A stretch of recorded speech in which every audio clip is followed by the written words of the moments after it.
Section 2. You will hear a talk to new students at a university. First, you have some time to look at questions 11 to 13.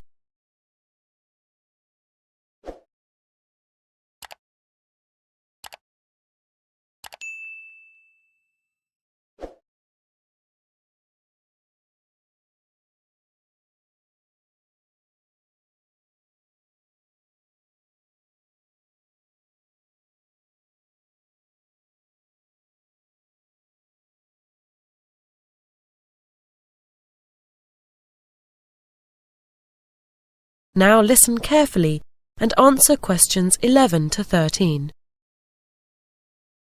Hi, it's good to see you all here today, and what a pity the weather is so bad for your first day at university.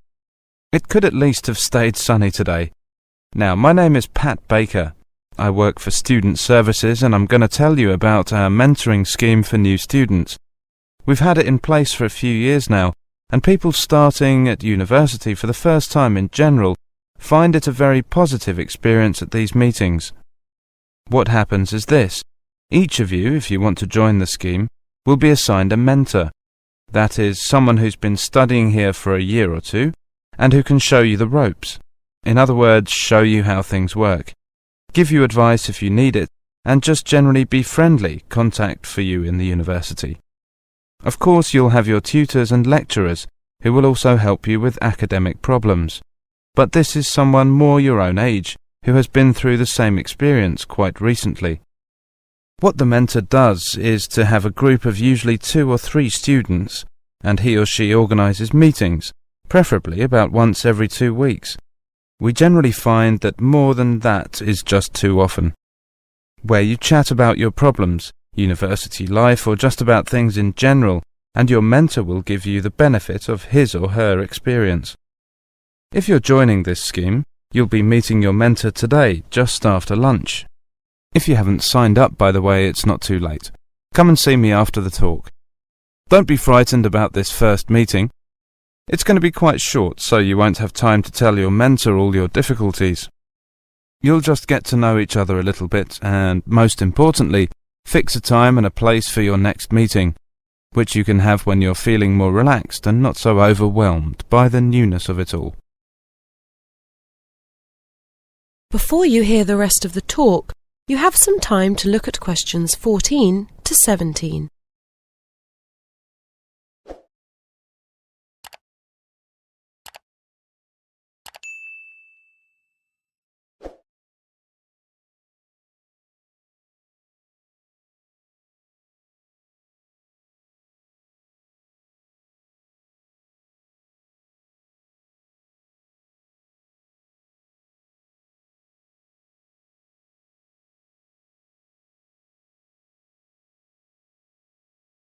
Now listen carefully and answer questions 14 to 17. Mentors, as I've said, have been through the same experience as you quite recently, so they can understand your problems. They'll be able to tell you about academic systems, which are so different at university from what you were used to at school. Also, because at university you are much more independent and you have to spend so much time studying on your own, they can suggest techniques for studying which will help you to keep up to date with your work.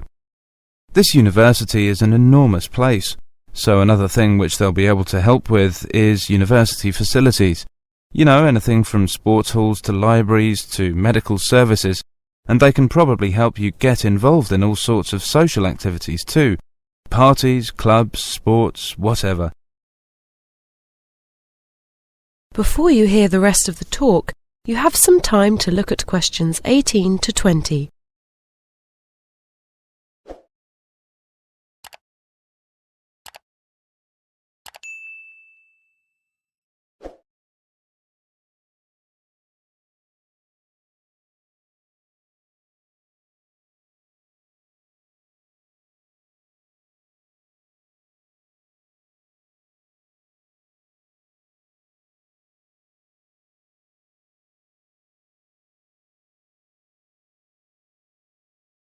Now listen carefully and answer questions 18 to 20.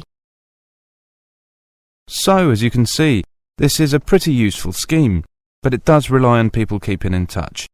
The telephone's pretty useful if you have one, but students are busy people and often out doing things, so email is probably better. Your mentor will be able to show you how to get an email account. They don't cost anything to students, they're free. For people who have never been away from home before, a mentor is a useful contact and support, somewhere between a friend and a parent.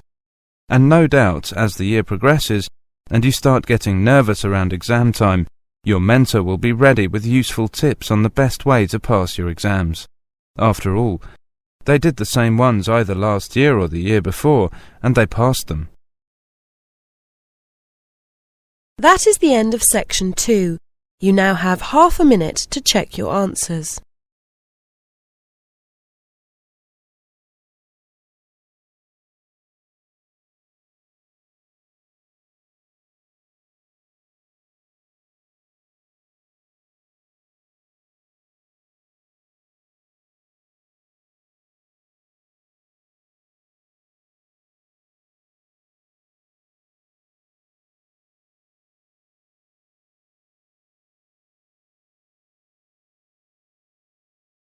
Now turn to section 3.